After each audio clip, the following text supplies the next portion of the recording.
So for this first section, for 1 through 5, we're going to use this position equation. So position is given by this, times are positive. We have feet and we have seconds. Okay, listen carefully to what I'm about to say. I have had people knock this out of the park. They know exactly what they're doing. They get all the answers right, but they don't put units on anything.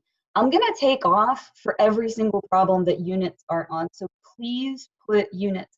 I'm quizzing you on knowing what the unit should be as much as anything else, because that is important to know. All right, so make sure that you're aware. Now, if the problem doesn't give units, then you don't have to put them. But if they're given, then you have to put them in there. All right, so number 1, find the position, velocity, and acceleration at time 3. All right, so first let's do position. Position at 3. So we're gonna plug 3 into this position function. So 3 cubed is 27, minus 12 times 3 is 36. So what is that, -9? You actually don't even need to subtract it though. You can leave it as 27 minus 36. Also, I'm gonna allow you to use a calculator on this, so you can use your calculator. But that is position, so you need to put feet. It's -9 feet. You wouldn't get full credit if you just put the -9. All right, then we're gonna need to get velocity and then plug in 3. All right, so velocity would be 3t squared minus 12. All right, and so if we plug in 3 squared is 9, times 3 would be 27, minus 12, so that is going to be 15, and units for that would be feet. Oh, whoops, I should have put that down here. I am so sorry. I'm going to erase that. So this would be feet per second. And I'm really sorry. Actually, I'm glad I did that, because now I can explain to you why this would get marked off on the AP exam. I did what's called a linkage error. This is velocity, and then this is the velocity specifically at 3. Those are not technically equivalent, and you cannot link them together with this equal sign. So that's why I always write them on 2 separate lines, so don't do that. But I'm actually kind of happy that happened, because now I was able to show you, why you don't want to do that. All right, again, units are important, feet per second. And then we're going to get acceleration and then plug in 3. So here's our velocity function. If we do acceleration, that's going to be 6t. And if we plug in 3, that would be 18. And what would be the units for acceleration, guys?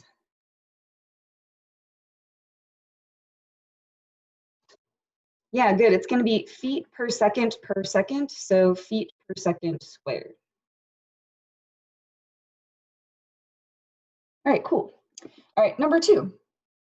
At what values does the particle change direction? Well, it has to stop in order to change direction, so that's going to be velocity equals 0. So I am going to take this velocity function and set it equal to 0. And so solving that, we're going to add 12, and then divide by 3, and then square root. Now, you would typically put plus and minus when you square root, but we don't do negative time, so time 2 seconds. So that is when the particle stops. Let's make a sign chart for velocity. We're going to start at 0. Here's 2. Let's pick a number in this section. That would be 1. If I plug 1 into velocity, for time. If I plug in 1, that would give me 3 minus 12, which is negative. So this section's negative. And if I pick anything bigger, like 3, well, you know what? I already plugged 3 into velocity. When I plugged in 3, I got a positive result. That's going to be positive. So the particle moves to the left and then moves to the right. So we do change direction at time 2 seconds. But you still want to do velocity equals 0. The particle has to stop in order to turn around. All right, number 3 says, I'm gonna have to just read it to you here because I can't keep this much stuff on my projector. 3 says, over what intervals is the particle slowing down? So you need to consider velocity and acceleration. So I'm actually gonna redraw this chart just because it's not gonna take that long. I'm gonna put velocity on the top and acceleration on the bottom. Now my acceleration function is right here, 6t. So any number I plug in that's above 0, 1, 2, 3, 4, 5, you know, whatever, if I plug into here and multiply it by 6, it's going to be positive all the time. No matter what number I pick, if I plug it into this acceleration, it's going to be positive. So this question was asking, when is the particle slowing down? So slowing down is when velocity and acceleration are opposite signs. All right, and it said justify, so you have to explain why. So it's from 0 to 2 because velocity and acceleration are opposite signs there. So that is your answer for that one. Right, number 4 says, when does the particle move to the left and to the right? Justify your answer. All right, we already made a sign chart, so I don't need to do that again. Particle moves left when velocity is negative. So that would be from 0 to 2. So it moves left from 0 to 2 because velocity is negative there. And then moves right from 2 onwards. We weren't given like an ending value for this interval, so just from 2 to infinity, which I know that's like crazy, like time's gonna go on forever, but it wasn't capped, so from 2 onwards, because velocity is positive there. Was what 3? Someone asked in the chat, it was 3, right? It was what 3? 3 was what we were plugging in for this first one. Is that what you meant? Okay. All right, and then number 5, last one in this section, of which some of you said you couldn't wait for this one. Okay, find the distance traveled by the particle. So what we're gonna do is make a chart, and this was like the very first question that I did on particle motion. I made a chart for position, velocity, and acceleration. You only really need to make it for position for this. Now it says in the first 3 seconds. So we want times from 0 to 3, but we also need to put any time that the particle stopped because it may have turned around there. And we already set velocity equal to 0. We got time 2. So I'm going to need to do 0, 2, and 3 and plug them into the position function, which I'll go ahead and rewrite here because I don't want to keep on moving the paper up and down. That's going to be annoying. All right, so we're going to plug all these values into position. So if I plug in 0, I'm going to get 0. If I plug in 2, this would be 8 minus 24, so negative 16. And if I plug in 3, I'm going to get negative 9. We had already done that one. That's kind of why I'm making like all 5 problems about the same function, is so you can keep reusing the information instead of having to like start from scratch. So making a picture of what's happening here, our particle starts at 0 and then goes to negative 16. And then someone asked, why didn't I include 1? The particle doesn't stop at 1, so it's not necessary. You can include 1, but you will just be doing more work than you need to. You only need the starting time, the ending time, and when the particle stopped. Because if I did 1, I would just get like another time. Like you may as well just go all the way from 0 to negative 16 and get it all at once. So you can put in 1, you'll just be doing more work than you need to. So we went from 0 down to negative 16, and then we came back up to negative 9. And so we're going to add together all of that motion. So from 0 to negative 16 was 16 feet. And then from negative 16 to negative 9 is 7 feet. And so that's going to be 23 feet total. Well, stop it. Stop. Just stop it. All right, I'm going to do the next section of questions as well, so 6 through 8, which I think also has one of these. So if you're like, hey, I want another example like that, I've got you. We're going to do another one. All right, so here's 6 through 8.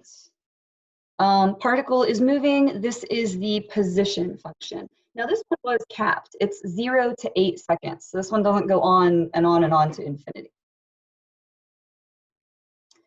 All right, at what times is the particle at rest? So we're gonna find velocity and then we'll set it equal to 0. So this velocity is gonna be 6t squared. Can you guys stop that in the chat? Stop it. It's an AP class. You don't need to be distracting everyone. Plus, I'm recording this, so knock it off. Right? 6t squared minus 36t plus 30. And we're going to set it equal to 0 because it says at rest.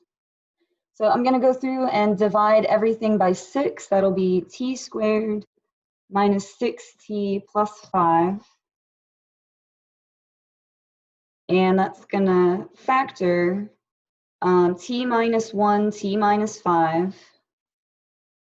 And so we're going to get time 1 and time 5. I believe this was seconds, right? Yeah, seconds. All right, again, make sure you put units.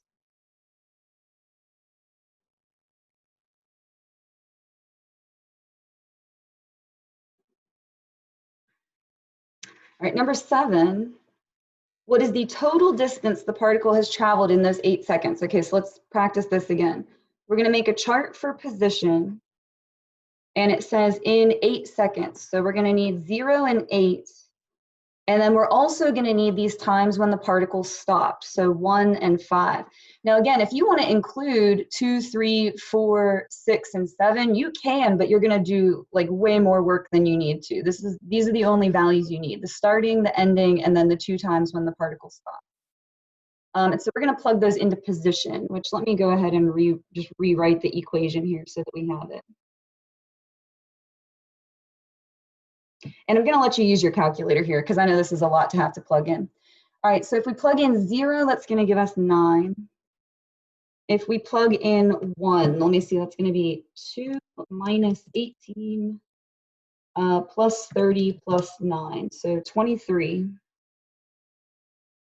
If we plug in 5, I'm just going to go ahead and plug in 5 using my calculator. 2 times 5 cubed minus 18 times 5 squared plus 30 times 5 plus 9. And I got negative 41. And then I'm going to do the same thing, plug in 8.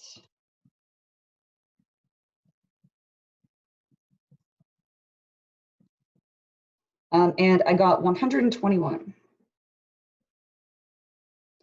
So let's draw a number line just to have a visual of what's going on here. Our particle started at 9.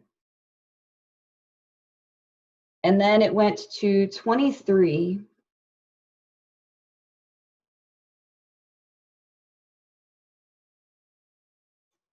And then it came down to negative 41. And then it goes up to positive 121. This is obviously like not to scale. This is just so you can have a visual of the motion of what happened. All right, so we're going to add up all of that. So going from 9 to 23, that's going to be a distance of 14 feet. Oh, wait, was this one in feet? Let me check. Yes, feet. So I'll put feet at the end of all this. Plus, now if we go from 23 all the way down to negative 41, that's going to be a distance of 64.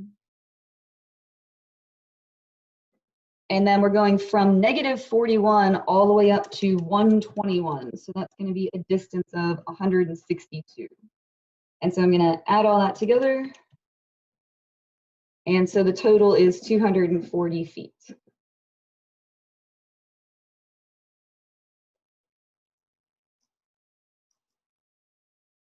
All right, and then the last one in this little section, number 8, says, is the particle moving in a positive or negative direction at time 4?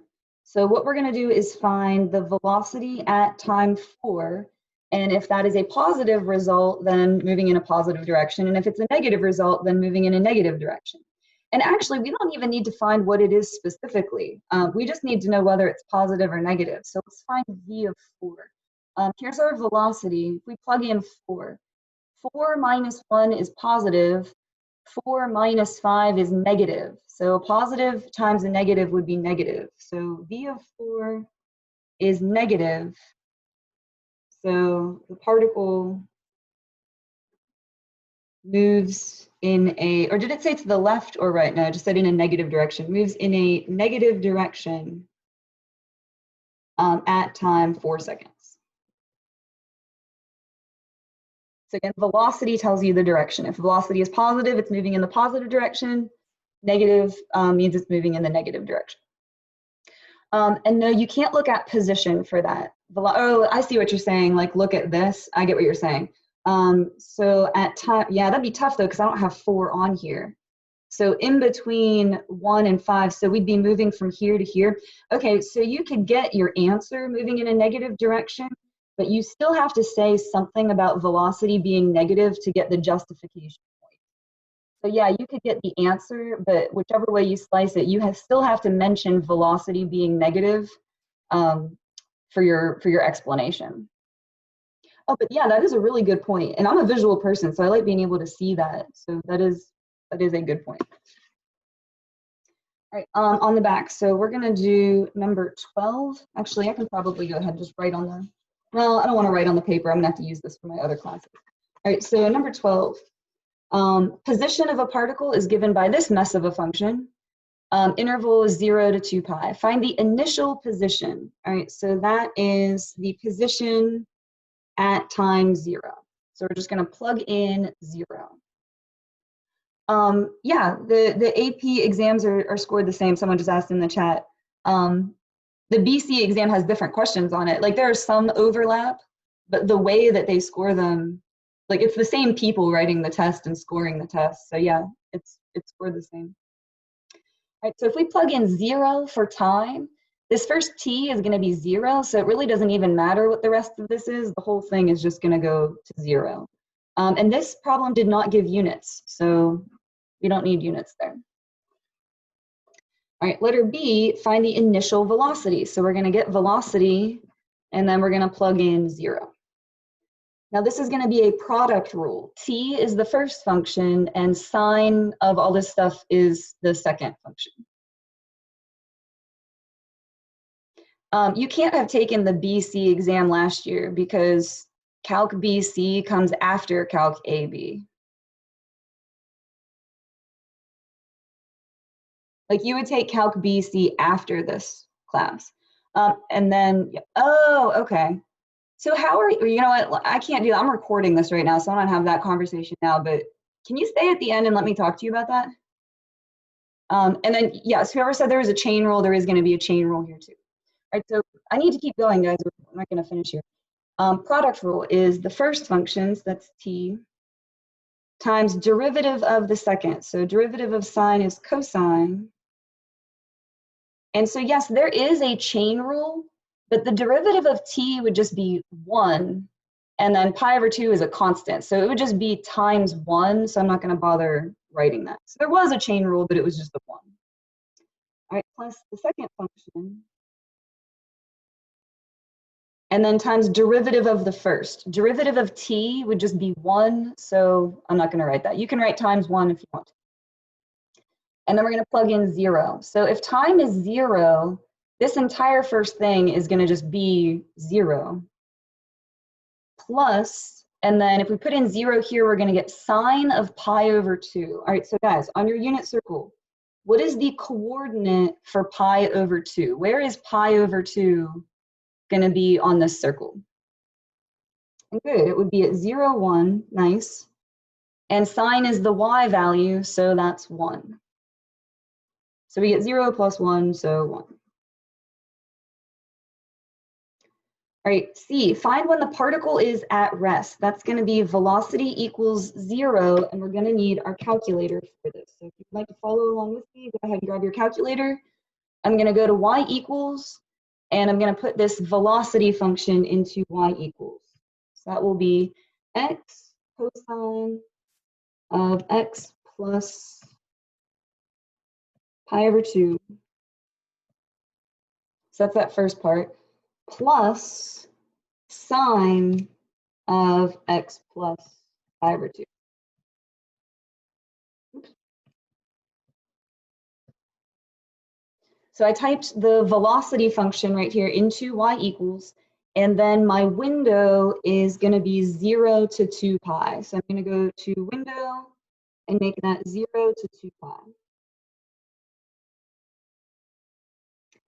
And then I'm going to hit graph, and we may need to change the y values. Or actually, that's okay. We can see everything that we need to see there. So the question is, when is the particle at rest? And that would be at these two zeros. So I just need to calculate those. So I'm going to go second trace, 0. Now this first one looks like it's on 1. I doubt it. I bet it's just really, really close. But I'm going to make my guess be 1. So I'm going to make my left bound 0 enter. Right bound is going to be 2 enter. And then my guess is going to be 1 enter. Let's see how close it is. 1. Oh, pretty close. 0.860. So we get time 0.860. And there's another one.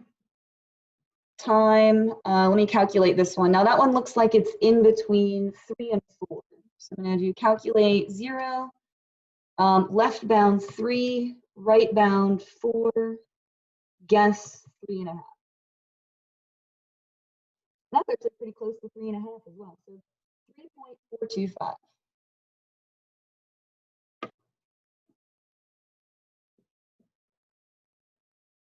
All right, and then the last one in this little section, find the intervals when the particle moves in a positive and negative direction. All right, so positive direction is going to be when velocity is positive. Negative direction is going to be when velocity is negative. And so here's our velocity function.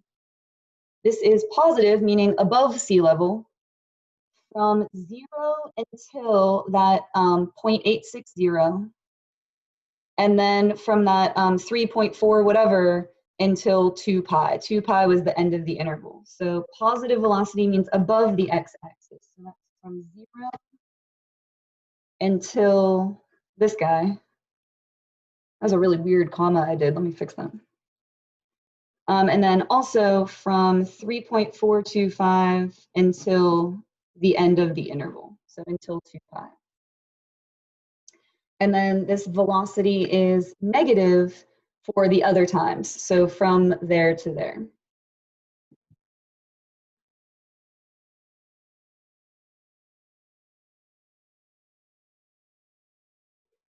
Right, and then the last ones we're going to look at together here are the next little section with that graph there. So 13. So this is the graph of velocity. To be aware what graph it is that you're looking at. There's a semicircle and 2 line segments. Question A, over what time intervals is the particle moving to the right? We just talked about that in part D, so what do you guys think? This is velocity. When does the particle move to the right?